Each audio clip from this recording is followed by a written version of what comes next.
like to welcome you to this Bastien Sisters piano workshop. Lisa and Lori have been teaching full-time piano for over 30 years. Today, they are excited to share their teaching experiences and their music with you. Good morning, everyone, and thank you so much for coming today. We're really excited to have this time with you. I'm Lisa Bastien, and I'm coming to you from New York City. I want to start by saying that I truly adore teaching piano. It's really just one of the best parts of my day, and it brings me so much joy. I teach about 30 students each week, and each student receives a private lesson and a group lesson.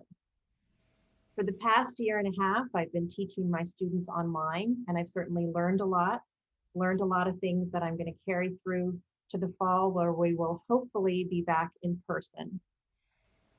The highlight of my year was definitely one day in June when I planned a one-day piano camp for some of my students.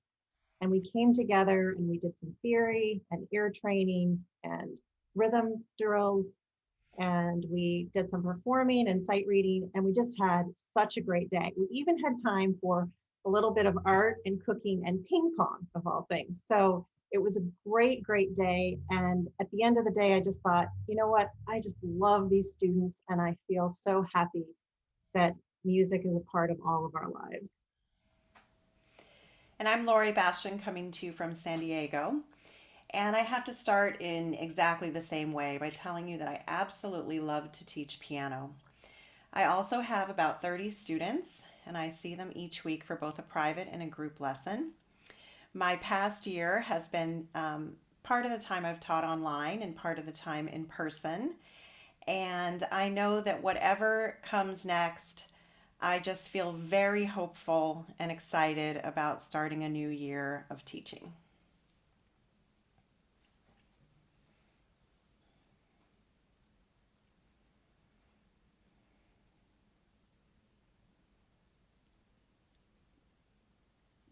This is a picture of my piano studio here in New York City. I do live in a high-rise building. I'm on the 20th floor, so the students take the elevator up to see me. The newest addition to my piano studio has been this second piano, which I'm really loving. And I've been teaching here for about the past 26 years, and a lot of great music making has happened in this one little room. And this is a picture of my garage studio where I have been teaching now for over 30 years. And my favorite thing about teaching in that space is that for most of the year, I leave the garage door wide open and it feels like I'm teaching outside. We are so excited to share this new course with you today. And we have 3 goals for today. The first one is we are really excited to share the music. We're going to share pieces from every level of the course. We will mostly be working from the books that you have, which are 1B and 2A, but we will show you music from all of the books. Number 2, we will be showing you how we use the music with our own students. And finally, we will be definitely talking about different ways we've adapted our studio over the past year and a half. So we want to start by letting you hear one of my favorite pieces in the course. It's written by Lisa. It's called Autumn Breeze, and it's from level 3A.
This is a picture of our mother, Jane, here in the middle, who some of you may know passed away in 2018.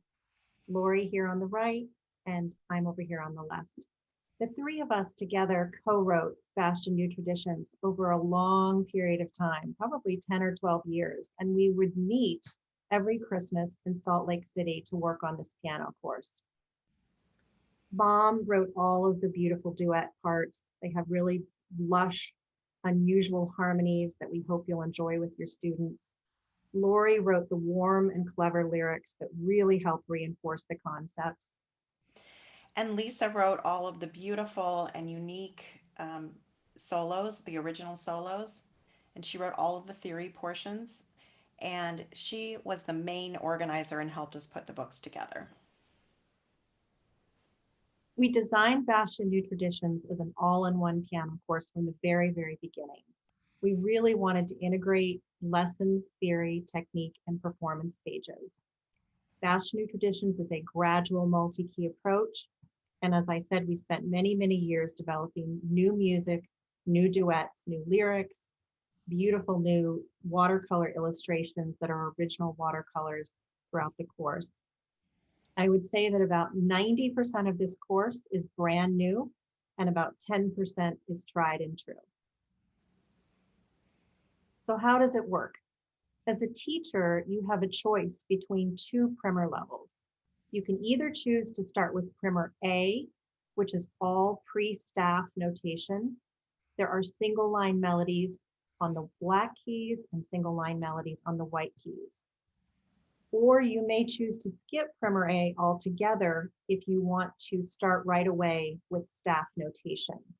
In primer B, it's basically an introduction to reading music. We begin by introducing middle C on the staff, and then one note is introduced at a time going forward.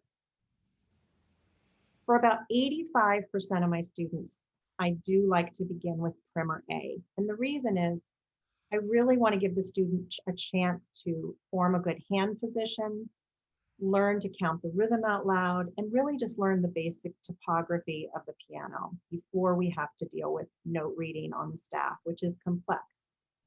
But for about the other 15% of my students that I start, if they've had some experience before, if they've played the violin or they've played another instrument, or maybe they're a bit older and I think their coordination is really pretty good, we might skip primer A and start right away with primer B. So this is your choice going forward. If you begin with primer A, you do need to go to primer B because that's where reading is introduced for the first time, and then that leads into level 1A. So just a little bit about primer A.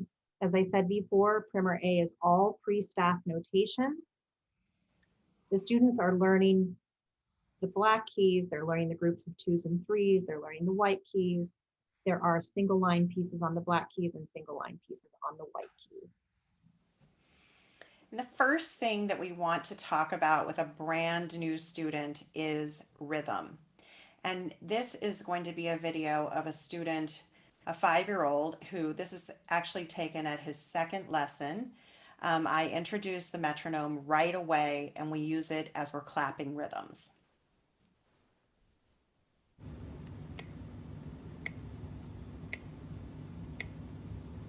Okay, let's start with the metronome. Ready, clap. Quarter, quarter, quarter, rest. Quarter, quarter, quarter, rest. Okay, half note. Quarter, rest. Quarter, quarter, quarter, rest. Wow. And then we wanted to let you hear one of the pieces. This is my favorite piece that was written on the black keys. It's called The Secret Garden. This is a 6-year-old student. She's actually playing along with the duet accompaniment, which is on our practice app, which I'll talk about a little later. 1, 2, ready, sing.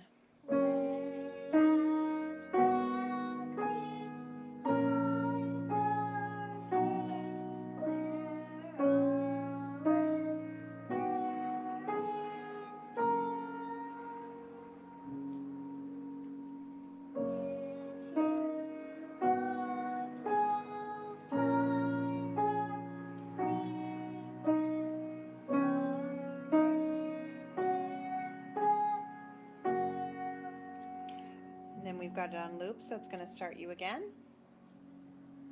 1, 2, ready, play.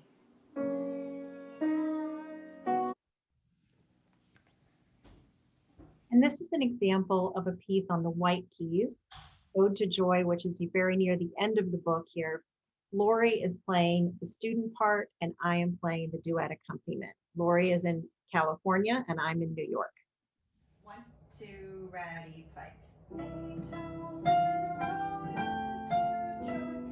quite a famous melody.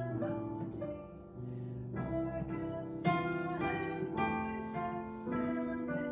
Beethoven's Ninth Symphony. Beethoven, a man of genius, suffered from a hearing loss.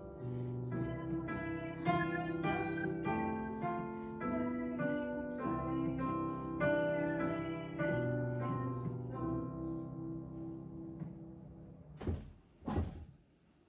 And now just a little bit about Primer B. As I said before, Primer B is an introduction to staff reading. So right away on page 8,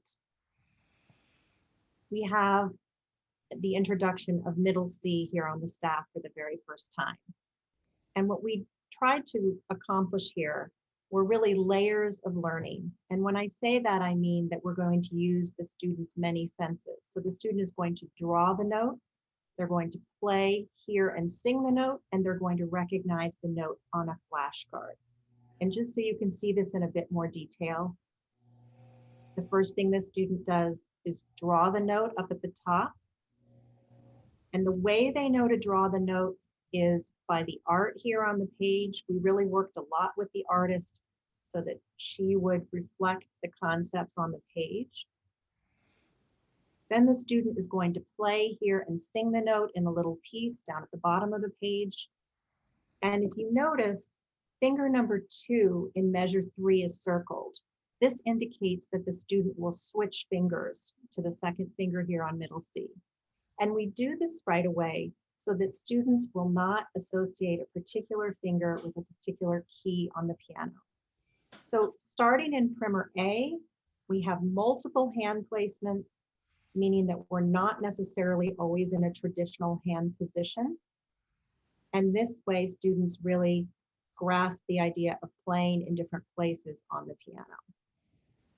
And the last thing that the student does at the bottom here is the student is going to recognize middle C on a little flashcard.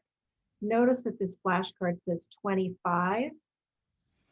That corresponds with our Bastian music flashcard set. So what I would do is I have every student get their own set of Bastian music flashcards.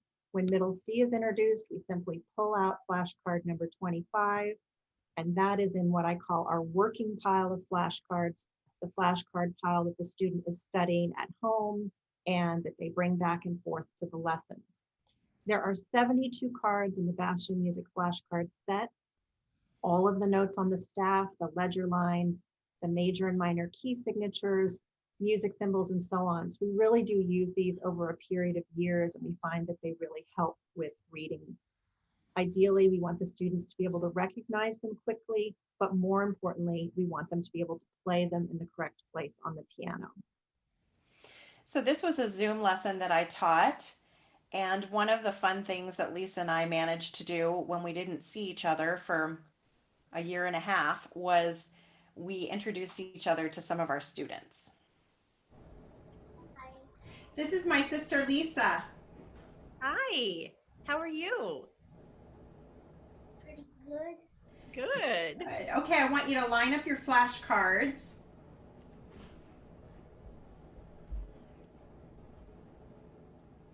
Okay, and then when you're ready, can you just play each card and say its name? Okay.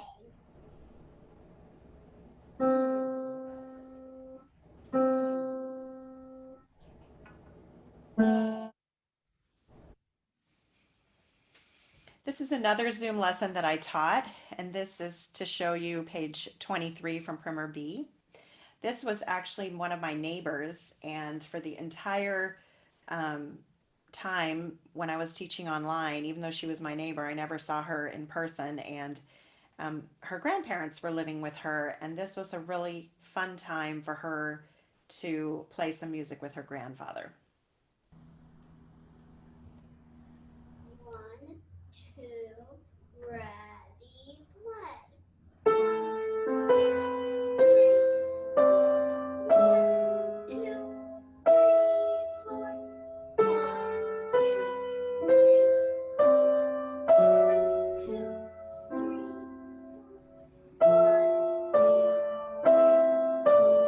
3, 4.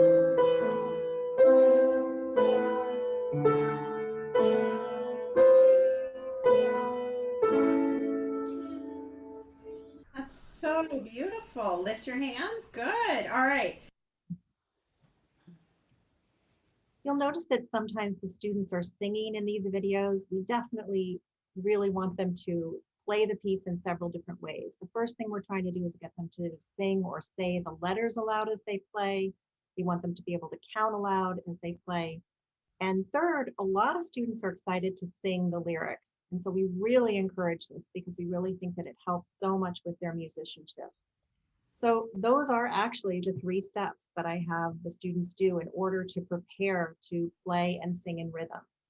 Right here on with snow cones, I would have the student just sing 2, 2.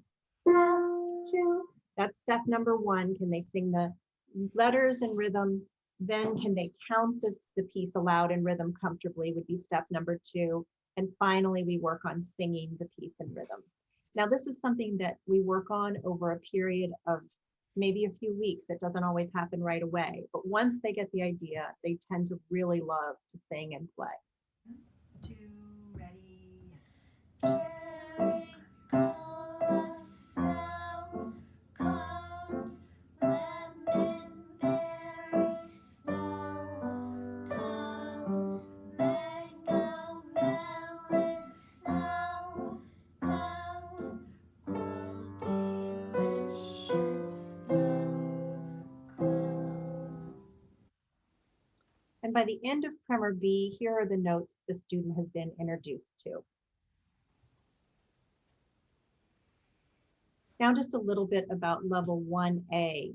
Level 1A expands note reading, and we really do move ahead with technique because of this note expansion. One big focus here in level 1A are accidentals. We introduced the flat and the sharp. And one feature that we've added is a little miniature keyboard, which we put right above the first note in the piece that has the accidental so that the student can shade it at the lesson. And when she goes home, she knows where E flat is on her piano.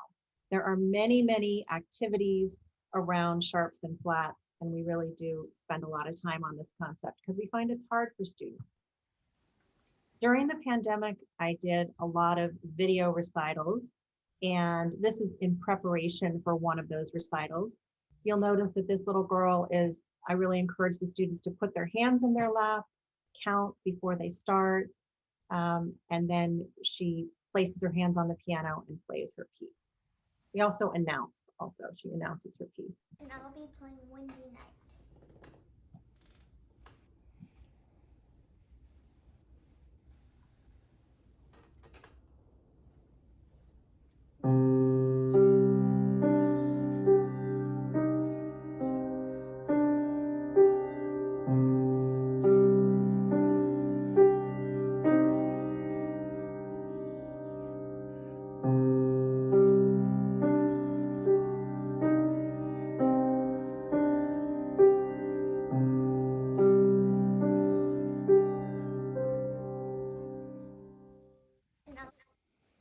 And by the end of level 1A, here are the notes that have been introduced at this point.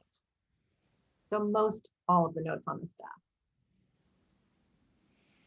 The main things we're practicing in the primer levels and level 1A are building a good hand position, developing a good sense of rhythm, and really listening to produce a good sound and a good tone as we go through these first couple of levels.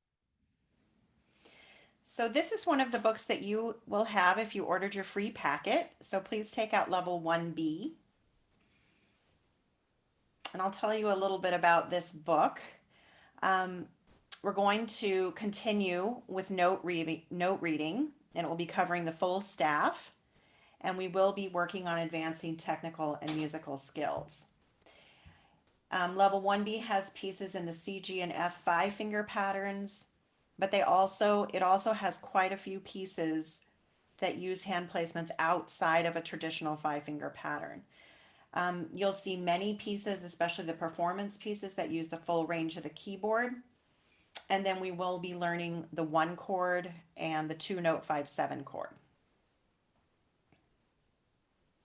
So if you will look at your inside front cover, it will say what you see here, IPS Interactive Practice Studio. This is the free app, and there is a free app that goes along with every hard copy book. And each book has its own unique code. And I'm showing you where it is here. It's circled in green, or it's this rectangular shaped box here. So the student has a code that goes with each book, and they can go to the App Store or Google Play and download this app. They can download it onto their phone or their tablet or their computer. And we ask the parent to download this free app at their first lesson. So this video is just going to give a description, and I think this is the best way for you to try and understand what this app is going to be. Okay, so go ahead and select the IPS app, and then select My Book List, and select 1B, and then select Electric Guitar. Okay, and then can you point to the top speaker? And that's the one that you would select if you wanted to play with only the student part. And then point to the bottom speaker. How would you describe the bottom speaker? The bottom speaker, basically like you're in a band, because it adds extra music. Right, so that bottom speaker has the accompaniment and the student part. Okay, and then select the bottom speaker for me. Oops, you didn't get it. And then that brings up this menu, and then can you select the loop feature? And I'll talk about that in a bit. And then let's show the tempos. So show me where the normal tempo, it's already there. Highest. Okay. Slower tempo is the second highest. Slowest tempo is the slowest. Okay. Okay, so go. And you'll see on page 9, this is a very popular piece among my students. We are going to be focusing on a lot of bass clef reading in this book. Start with both hands on the piano. 1, 2, ready, play.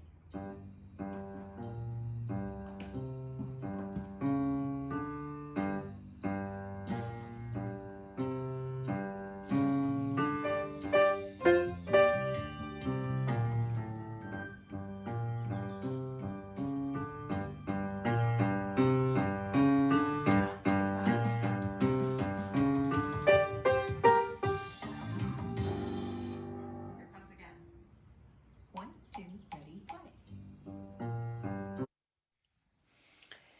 I find that my students that use this practice app, they really become better pianists sooner. They learn to play continuously. I try to teach them not to stop if they make mistakes.